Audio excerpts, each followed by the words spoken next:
We've been putting out a lot of Softr content, and we had a viewer with a really good question who says, I'm using Airtable for my students database, and I have multiple tables. In Softr, how do I search for a student's name and display all of that information regarding the student? Their info, payments, courses, grades that come from multiple tables in one Softr page. This is an awesome question. I think sometimes it's easy for us to lose sight of creating these really complex structures by hand, because oftentimes there's such great templates that we can tap into. So in today's video, we're going to talk through how we can create a page and be pulling in data that we have from different tables that have linked relationships in Airtable. Hi, I'm Dan Lehman from AutomationHelpers.com, and we're an Airtable and Softr implementation partner. To get started, I created an Airtable base, and I've got information about our students, and we have payments. Those payments are linked to students and linked to the courses. The courses are the high-level information about courses. This is not an individual user being attached to a course. This is just the course information. Enrollments acts as a bit of a junction table between courses and the students who are enrolled in them. And then we also have grades for quizzes or different assessments for those students in those courses. So this is going to be kind of our core underlying data.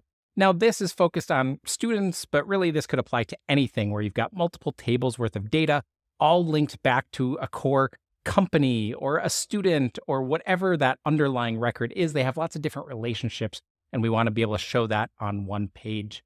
So let's head into Softr. Now, today, instead of using one of the templates, we're just going to create a new application, and we're going to start entirely from scratch so that we can talk about what that process looks like. We'll choose Airtable here, and I'm going to choose a personal access token. I'll go ahead and regenerate a token here, but you can create a new one. Regenerate and copy that, come back into Softr, and we will paste this in. And we'll use those default pages, but we'll tweak and make our own anyways. All right, and now that we're here, we're going to start by creating our own pages. So I'm going to come into Pages. We're going to add a new page, and we're going to call this Students, because this is going to be that list view where he's going to choose from his available students. So we'll go ahead and save that. We'll call it Students. And here is where we can add our first block. So let's add a block. And in this case, we want to show an image about the student. So I'm going to look for some kind of list element here that we can choose from. Let's choose list with vertical cards here. And now we're going to connect this to Airtable, and we'll choose from our student demo base, and we're going to display our students. And then in the content here, it looks like it's already pulling the image, which is great. We've got some other fields that it's pulling, the customer lifetime value and things like that. I'm not going to get too far into building this because I'm really more focused on the page of student details. So I think this works fine for us. Now let's go ahead and set up the student details page. And we could call this whatever we want. So some people like details. That's kind of how Softr talks about it out of the box, but you could just have it be student, or you could have it be student overview, something that indicates that it's for an individual student as opposed to a list of all the students that we have inside of Softr. All right, and on this page, typically I would say we'd want to start with some sort of list details. So this is going to be the high level information about that student. So I think list details is a good one to choose here. Again, we'll do the same thing and connect it to the data that we have, our students demo, and we're going to connect it to students. All right, so you can see this is pulling in the Clark Kent record that we have here, and we can tweak this a little bit. The name is showing up just fine. Let's hide this customer lifetime value because just showing a dollar number doesn't quite make sense. So I'm going to add a field, and here let's do text, and let's pull back that same customer lifetime value.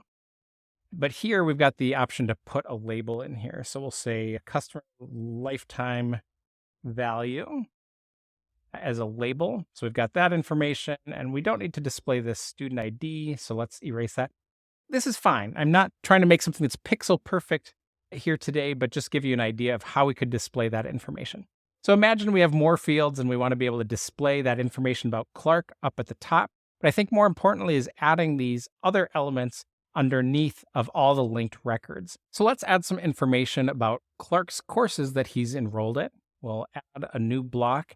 And this one, I think we're going to add these vertical cards again with tags, some information on there. So let's add this block and we'll do what we've been doing. We're connecting it and we will connect it to the enrollments. Remember, that's the junction table between students and the courses that they're taking. So we'll click on enrollments. And then just so you are aware, back inside of Airtable, if we look at enrollments, I added a bunch of lookup fields because we want to show things like the course image. Well, that actually comes from the course record, but we want to reference that because as we're looking at that student's profile, we want to see that image with the course information. Let's change what displays here with our item field. So course begins is not an image. We don't want to show that. Let's pull in our course image here. That looks a little bit better. And now we still have our course image displaying as these tags. That doesn't really make a lot of sense. Instead, let's do the course level. I think would look nice as a tag. There we go. Beginner, intermediate. Love it.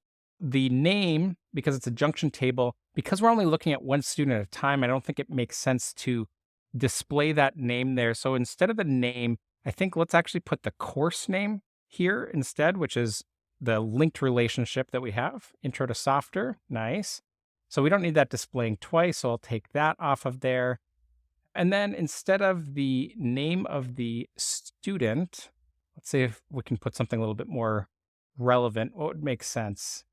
I think we could probably put in the status. We can say this is in progress. Okay, so that's starting to look a little bit better. Now, one of the things that we want to do is we want to only show that student's courses. We don't want to show all of the course enrollments in the system. We want to have it filtered down. And I think this is really key to what our viewer was asking about, is that we want to be able to show the relevant information about that student. So this part is really key here, which is if we come into the source here, we can add conditional filters. And we're going to add a filter, and this is on that enrollments table that we're looking at. And I want to show you what I've done inside of Airtable to make this process easier for us. So in enrollments, actually, let me start on the students first. In students, I added a field, which is a formula with their record ID. And that's that unique identifier, a combination of letters and numbers that is never going to be used again. So it doesn't matter if someone else is named Bruce Wayne or Clark Kent. We have this unique identifier that we can always be checking against. So we have a student ID.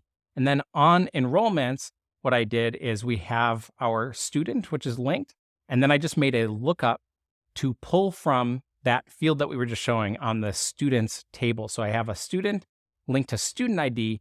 So we'll select a condition and we'll say on the enrollment record where the student ID matches, and then we can say, let's pull from the student's page that we're on, and let's choose the student ID.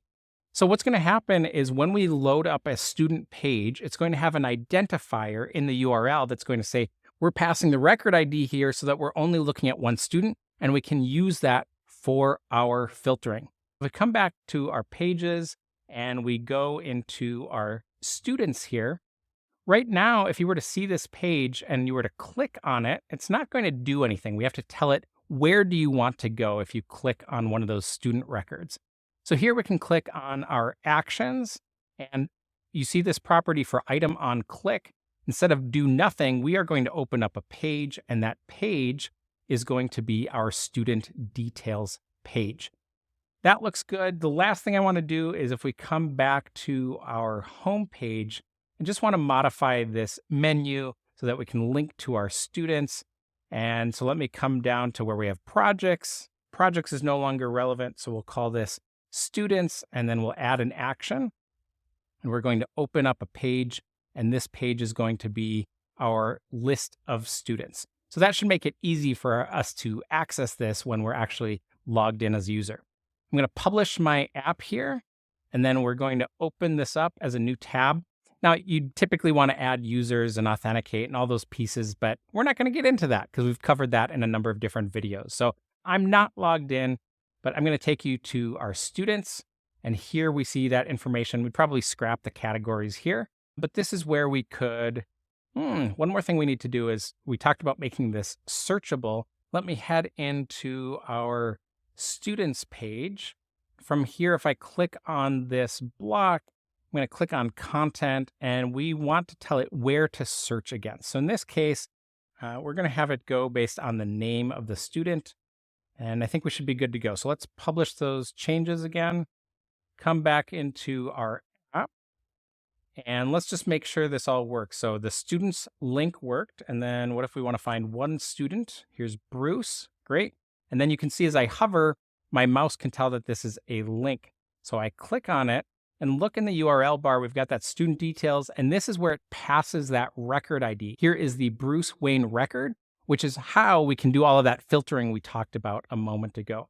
So we can see Bruce's information. Of course, we'd have some more fields to make it look a little prettier. And here is where we see his courses as opposed to all of the courses in the system. We're looking at what courses Bruce is currently enrolled in. Let's head back into Softr. On the student details page, I do want to clean this up just a little bit. Let's give this a title here. So let's turn on a subtitle, and we'll call this enrollments. And we'll get rid of this. And then on the styles, I think let's just remove some of that padding because I think it's a little bit overkill in this case. We've got the padding taken off. Okay, and let's show some more information. We also want to show his payments that we have. So we're going to add a new block at the bottom. And for this one, let's use a table. Display the table block. Do the same thing we've done before, which is to find our data source. And we will do our payments, which again are linked to those student records. Okay, if we come into our content, let's modify this a little bit. We've got our total cost. We've got an image of the invoice. I like that. But we don't really need that student ID, so I'm going to delete that.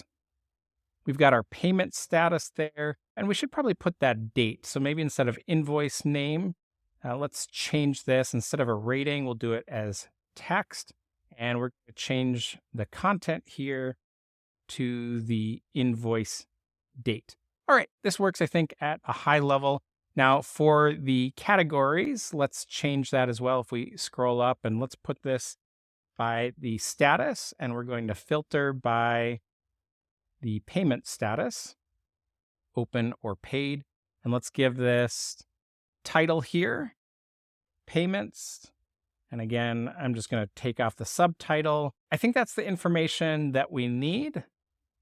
We do need to do our filtering again here. So we're going to do that same conditional filter where, again, if we look at the payments, I did the same thing here, which is to say, let's take that student's ID by making a lookup to the student and student ID. So that'll allow us to do our conditional filters. We can say where the student ID is, and we'll plug in the student's student ID. And that should do the filtering as we need it. So let's go ahead and publish this. Head back into the page here. So we've got top level information on enrollments. I probably should have left a little bit of padding there. But now we have our statuses. We can change, I only want to see the paid ones. I want to be able to see my open ones here. And now we've got our invoices. We can open that up and we could download the file and all of that good stuff. I hope this was helpful to see how we can actually take multiple tables that are interconnected inside of Airtable and have them on one screen in Softr. If you have any questions in your Airtable or Softr setup, don't hesitate to reach out to automationhelpers.com, where we're offering free 30-minute consultations.